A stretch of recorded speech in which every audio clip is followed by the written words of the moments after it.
This is Eileen Griffin with the Heartland View from the Heartland Daily News, bringing you information and analysis about public policy stories affecting your life, your health, your freedom, and the nation's economy. This week we're going to cover two stories. The reason there's only two is because there's a lot of depth to both of them. One is on the economy and the other is on the Afghanistan withdrawal. So we're going to start with the economy and an article by Stephen Moore. So on the economic front, concerns are mounting, although the Biden administration is downplaying the effects of inflation and the growing debt burden. Now spending proposals contain massive amounts of spending. Economist Stephen Moore says these multi-trillion spending offers people all the free things they want, but they are not going to like how they have to pay for it. So taxes are going to go up, and not just on the rich. According to the IRS data collected by Urban Brookings Tax Policy Center, the top 1% of American taxpayers pay roughly 40% of all income taxes. So the wealthy in America pay more in income tax than in most any other nation. And they most certainly pay more than their fair share. So with the wealthy paying so much in taxes, we're heavily dependent on a very few number of people. And raising taxes on the wealthy, as Biden plans to do, it'll punish them. It may force them to leave the country. It may demoralize them. It may change the direction of what they decide to do and how they do it. And we're dependent on a very few number of people. So what happens if the country cannot continue to count on those few people to continue to foot the bill, just as these massive spending plans kick in? Well, Moore says there's another concerning trend: the number of people who pay no taxes at all. So the Tax Policy Center shows that 6 of 10 households paid no federal income tax during 2020. That's a lot of people. They paid zero, nothing. Now, part of this was probably due to the pandemic, so some people that would have normally paid taxes maybe did not because of the pandemic, so it was slightly unusual. However, it's a trend, and it should not be ignored. And especially now that the Biden administration plans to dramatically expand tax credits for children and other new loopholes in the tax code. So this percentage of people paying zero taxes is projected to rise to a full 2/3 of all households. 2/3 paying zero taxes. So guess what's going to happen to the few people that are paying taxes? It's only going to keep growing bigger and bigger.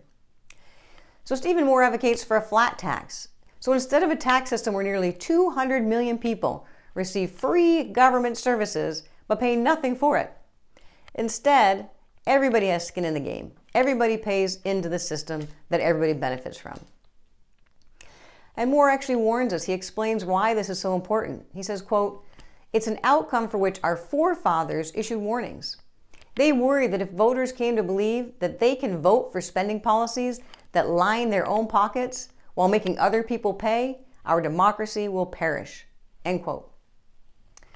So the concern about our democracy and the future of our democracy and our country as a whole. So this was a segue into our article by Ben Shapiro on Afghanistan. So the withdrawal from Afghanistan, it was a debacle. There's no other way to describe it. So as Stephen Moore reminds us of the danger our nation faces if we lull so many Americans into thinking that they can have things for free and there's no consequences, the similar type of thing, a parallel in terms of foreign policy. So a number of Americans have been lulled into this nothing, free things and no consequences, but a very small number of people did pay consequences, the ultimate consequence for activities in Afghanistan. This experience in Afghanistan showed us how very dangerous it is for people to make poor decisions on the foreign policy front. And the people making these decisions were not the same people who paid the price for their failure. The people making these decisions about when, how, where, the details of the withdrawal of Afghanistan, those people, they sit in Washington, D.C., they may have gone home over the weekend to Delaware or Martha's Vineyard or on vacation to the Hamptons even. Apparently not too concerned about the people that would suffer the consequences of their decisions. When their decisions wrought disasters, foreseeable consequences occurred, but it was our young patriots, our 12 Marines and a Navy corpsman, very young men and women, the best of America, that bore the burden, paid the price, paid the ultimate sacrifice for decisions made by those people as they went home to dinner with their families or on vacation. The only one to declare this withdrawal a success was President Biden himself. Nobody else would call this a success. Worldwide, people pointed this out as a debacle. So everyone was aware that this was a colossal failure, and many people said this was foreseeable and unnecessary. So what happened? First and foremost, the loss of our service members. Painful, terrible, horrible, and unnecessary. The pain of these families, immeasurable. And these patriots were forced to follow a plan that was destined to fail, if you could even call it a plan. No one's even quite sure what exactly it was. Then you add that the abandonment of American citizens. American citizens left behind, no plan, stuck in a country that wants them to suffer and wants them dead. They were abandoned. What about the Afghan people? They were provided with hope for the last 20 years. Americans were there protecting them, providing a new way of life. Afghan women and girls were able to dream and think about a future where they could have freedom. They could pursue their passion. They could have jobs. They could have an education. They could do different things and have opportunities that they never dreamed of before. Those dreams were crushed overnight. No freedom, no opportunity. Now, the future of America. This was a terrible embarrassment for the country and the nation and our standing in the world. This loss of credibility. And what does it mean for the future of our nation? So one bad experience, one horrible, horrible debacle of a withdrawal. What does that mean? How are we positioned now for the future? What does our nation look like going forward? So Ben Shapiro writes, quote, "A nation that understands itself, that understands its purpose in the world, flourishes. Such nations, historically, have not shied away from their part on the stage of history. They have recognized a simple truth. In the game of power, vacuums are filled, generally, by those who are most aggressive. And thus, surrender of the good means victory for the bad." America was in Afghanistan, perhaps not eradicating, but standing firm against the bad and holding back the bad, and doing much good. Now the bad has no barrier. America has been a force of good in the world, so there will always be people who want to destroy it. All the people with ill intent want to destroy the good. All the evil inclinations line up against the good. All those inclinations, greed, envy, pride, they all fight against the good. The good is selfless and encouraging of others. The good reaches out and lifts up others when they can.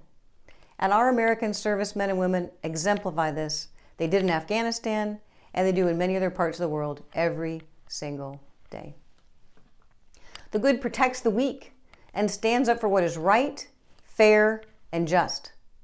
They protect the civil society where all have opportunities and all can live in peace and freedom and semblance of safety and security.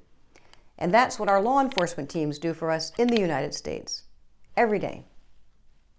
But there's a small but loud and unfortunately powerful group inside of our country, working against our values, our traditions, the things that we care about, and working against and undermining the people that do sacrifice, the people that go out and do the good and protect against the bad. And this group of people, they're not about the fair or the just or the good. They are of their own power. Power and money. That's what they're about. So all Americans need to stand firm against those internal enemies. All Americans can stand together across the aisle. Republicans, Democrats, Independents, Libertarians, Green Party, Tea Party, all freedom-loving Americans should stand together to fight against those who want to take away our country. It belongs to all of us. Not one party, not one group, not one race, not one sex, not one gender, not one anything. It is all Americans together that want our country and should plan and work and put effort into protecting our country and saving it, not just for ourselves, but for future generations. So it's time to stand up against this misguided group of leftists who want to destroy the beacon of hope for the world. And there is still time, although not much. Shapiro says, quote, "We realize that whatever our faults, whatever our shortcomings, we have a role in the world.